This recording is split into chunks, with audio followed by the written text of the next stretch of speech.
Today on Sekulow, Biden's confusing State of the Union.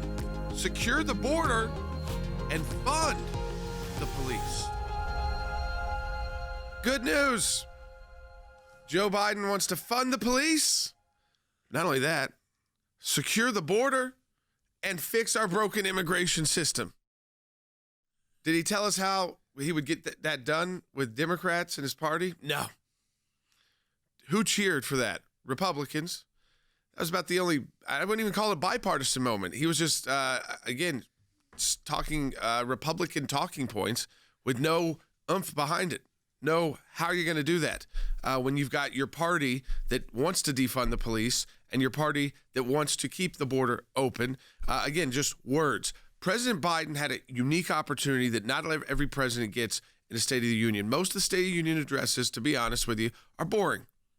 They are kind of perfunctory. They go through what they've accomplished, what they want to accomplish.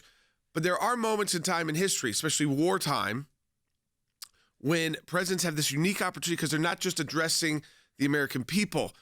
President Biden knew going into this, and his advisors, that the Ukrainians were watching, the people, the Ukrainian president, Putin. Even the Kremlin said he would be going through the readout of it. Yep. So he knew he had that audience and the Russian people, their audience, Europe, plus America, and the Chinese who are watching what we're doing with Ukraine because of what they want to do in Taiwan. And what did he do? He spent a few minutes at the beginning of the State of the Union acknowledging the Ukrainian ambassador to the U.S. That's nice, but announcing no new moves, no real threats, never calling out Putin directly, never calling out, again, saying how bad it is, how great the Ukrainians have fought back, but not living in the reality that Russia right now is carpet bombing Ukraine. These cities barely exist anymore. This government will fall if things remain the same. And why can't he get Europeans to take out that convoy without the U.S. Unbelievable. having to do everything? So again, he failed. That's all. The entire State of the Union was a failure on every point because that his aspirations were all voted on and voted down, even by members of his own party, like Joe Manchin. So all that stuff, like great stuff, free this, free that, free that. Do you think the Republicans, when they take back the House, are even going to send that to the Senate, which will also be Republican-controlled? No. So he's just trying to hoodwink the American people at a time when inflation is high. Yep. People are freaked. By the way, COVID doesn't exist for them anymore. That was nice to see. Except for their staffs and assistants, which we've talked about throughout. But think about this. Okay, a war in Europe, teetering on world war, talks of nuclear, and what did he spend most of his time on? The parts of Build Back Better he didn't get past. Yeah, no, I think it was a total failure. The thing I thought, Logan, was State of the Union is supposed to be a rallying moment, a confidence-building measure. It was not. No, there's a lot of false hopes, dreams, and maybe just kind of some stumbles through different things throughout the entire speech. Again, compare this to maybe the 2020, which maybe was the last normal State of the Union we could say at least we had, which was sort of the pomp and circumstance. President Trump won with the Tuskegee Airmen and Rush Limbaugh and all that. That's really the only, honestly, of all the State of the Unions, the only one I can even really recall. We'll also really remember is that the Russian-Ukraine crisis was just essentially added to the script. A first 5 pages, get through that, and then go back to probably what was that script that has been written for a month. So that was really interesting to see, not a huge pivot from what was probably going to be the speech that we all kind of needed during wartime. We are in a matching challenge here at the American Center for Law and Justice, and that means any amount you donate to the ACLJ, we have someone that's going to match that. So if you make a $20 gift, someone's going to give another $20, makes it $40. We encourage you to participate. Matching challenges are very important for our ongoing work here at the ACLJ. Simply go to aclj.org. That's aclj.org and become part of the Matching Challenge campaign.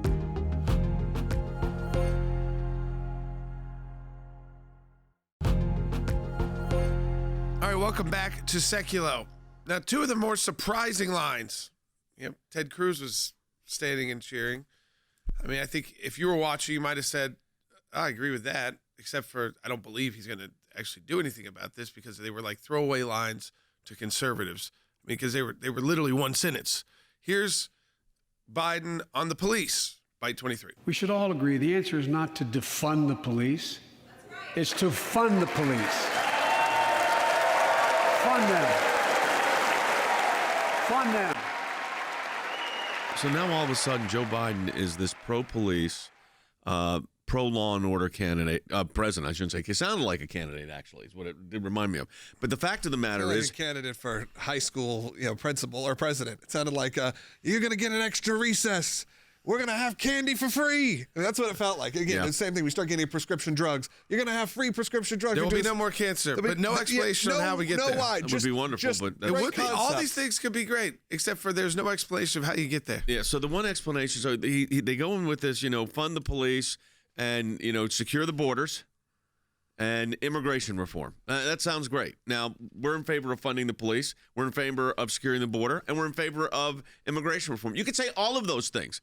Meanwhile, over in Europe, there is a war between Russia and Ukraine, and we talk about these unbelievably tough sanctions we put. This is where Joe Biden is responsible, the president of the United States. Tough sanctions on Russia, except we exempted out their energy transactions so they can sell oil.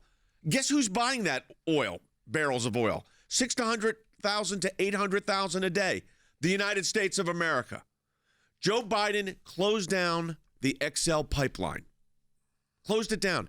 It would have produced 830,000 barrels a day. When is somebody going to say it is your policies that have allowed Vladimir Putin to do exactly what he's doing? UN has voted to censure Russia. That's breaking now, and that's unique because there are a lot of UN member states that would be persuaded by China and Russia and would not be considered part of the West. So the fact that they've taken that step, now it doesn't really mean anything. Yeah, what does it mean for people who are listening? It's kind of like a resolution in Congress. It doesn't, but it's a step forward in the potential war crimes.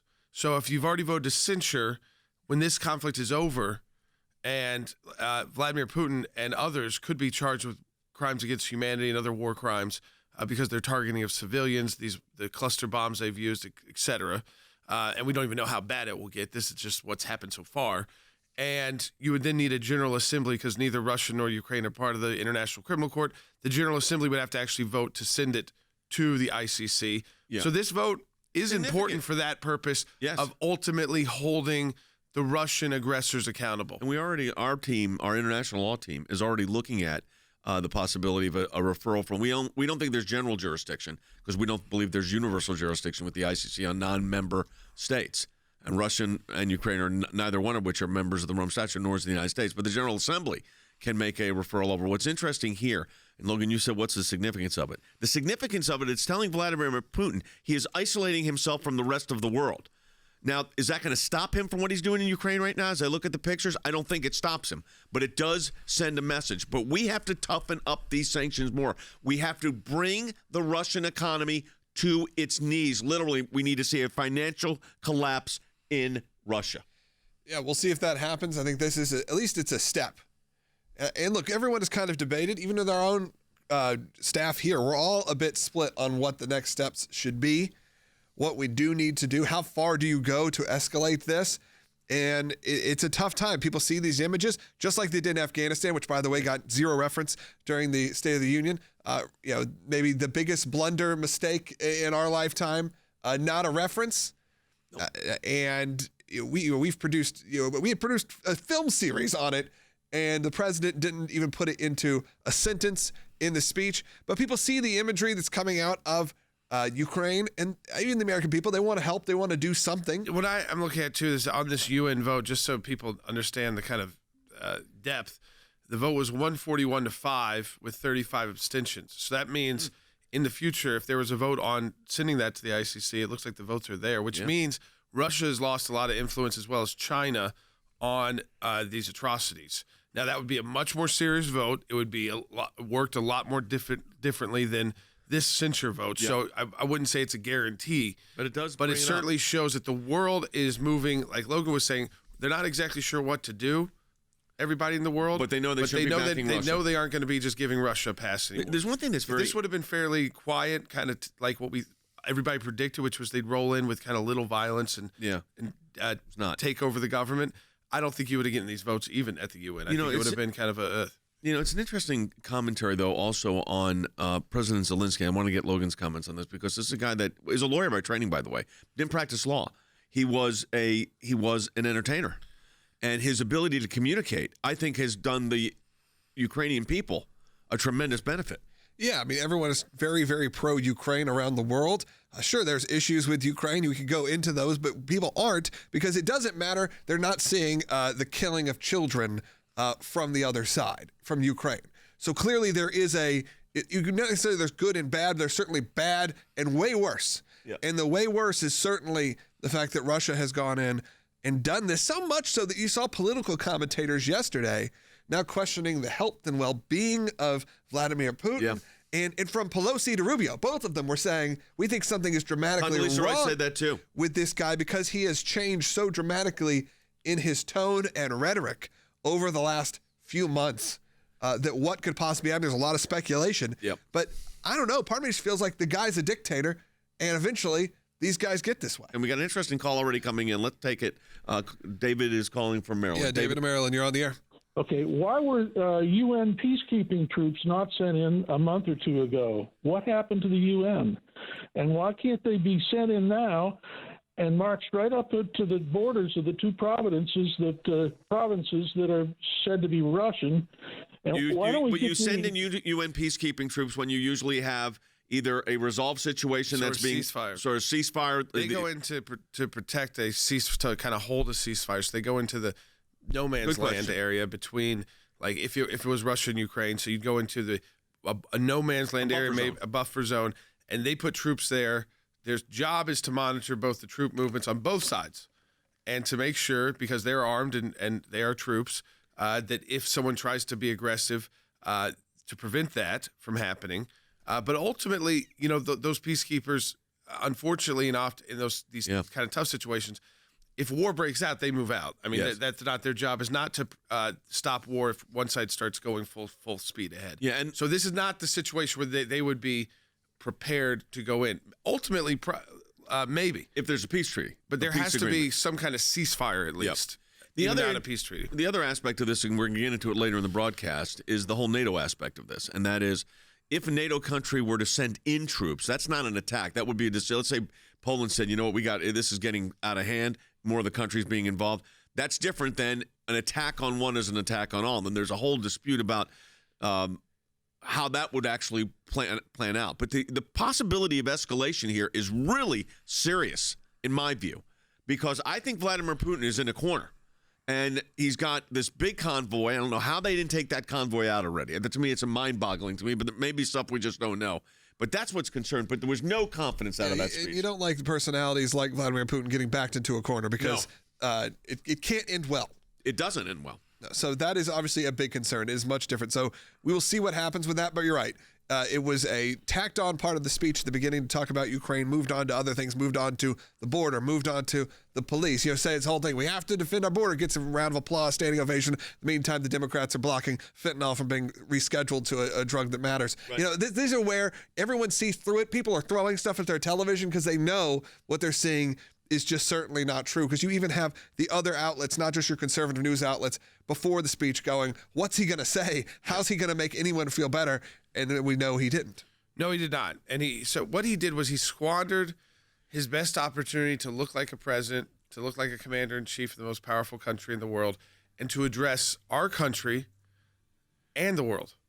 And there's some people really watching in Ukraine. You know what their immediate response was? That's not what they wanted to hear. No.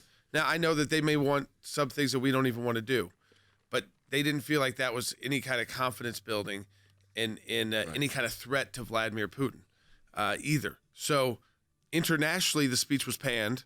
Domestically, by the way, I mean, they were the Democrats watching it, commenting after, they were like trying to find something about this speech. Yeah. But everybody said, everyone said, disjointed.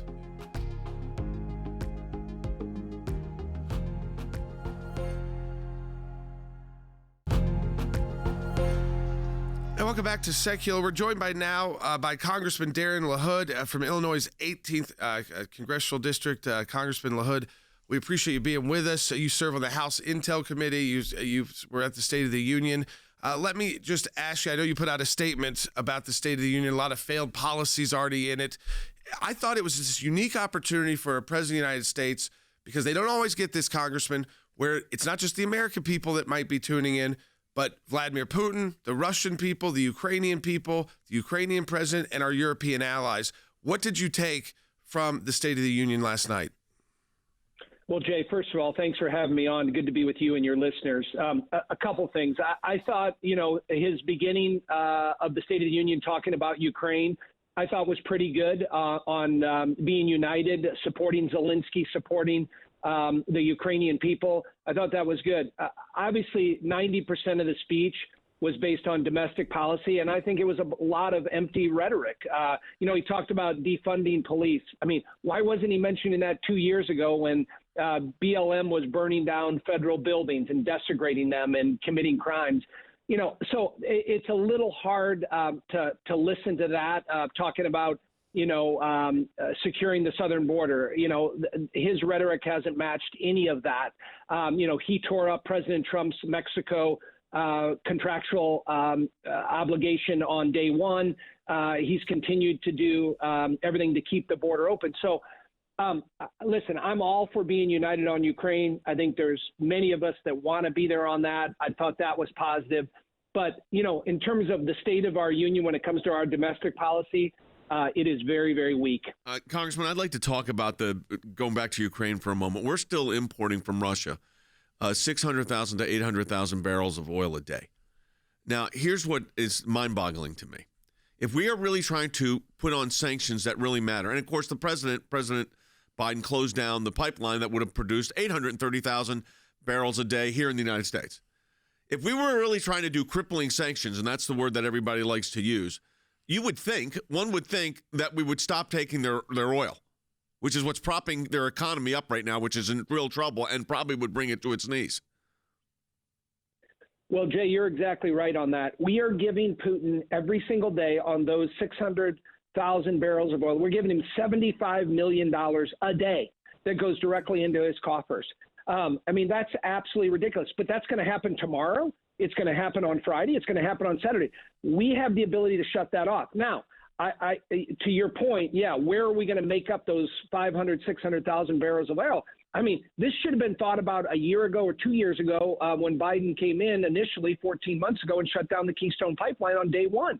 Should have been thought about when we had energy and independence under President Trump. But clearly that wasn't thought of. And so Biden's put us in a very, very tough spot, because if we cut off that oil, gas prices are going to skyrocket. But in some ways, cutting off that $75 million from Putin, I think is worth doing. But because there wasn't a lot of forethought that went into this and a lot of planning, we're left with, again, decisions being made by Biden that put us in a very tough spot.